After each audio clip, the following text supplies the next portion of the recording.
A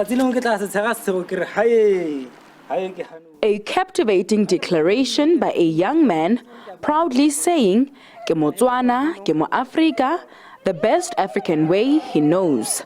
For centuries, song and dance have been used to unite people, to celebrate joyous moments, and to express emotions and messages. Notably, technology has over the years influenced various music genres, killing some in the process and diluting the distinct sound of others.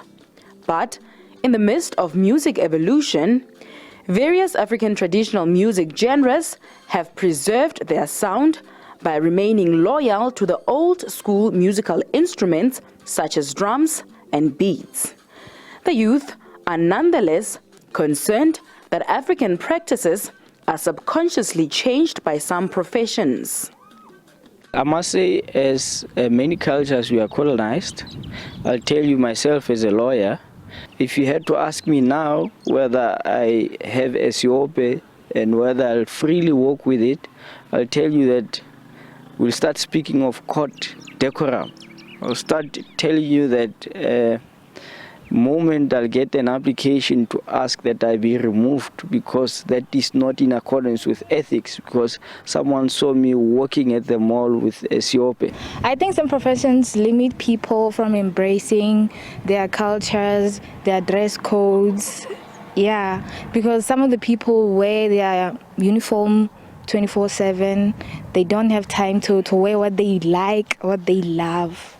You can't go to a public place like a mall wearing these traditional clothes when you are not going there to perform. It is impossible. When you wear the traditional clothes, you must first inform your group leader that you are going to wear traditional clothes for the purpose of performance, or you must be with your group going for a performance.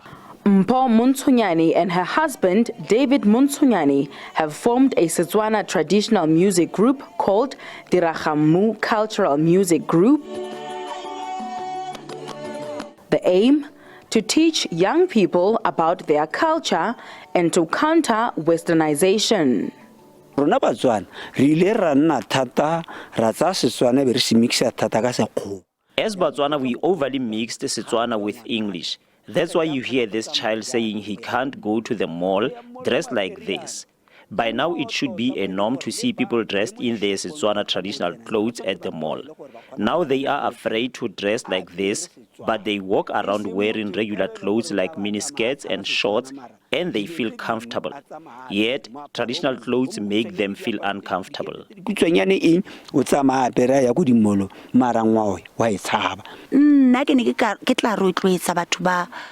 I would like to encourage people to embrace their different cultures, to change their mindsets daily. People should know who they are.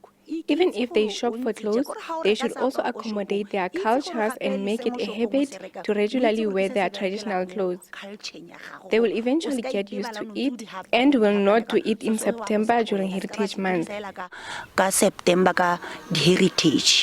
Meanwhile, Attorney Gaddafi Lehabe, who is also an organizer of cultural events, believes it's about time that African minds are liberated from the influence of Western culture.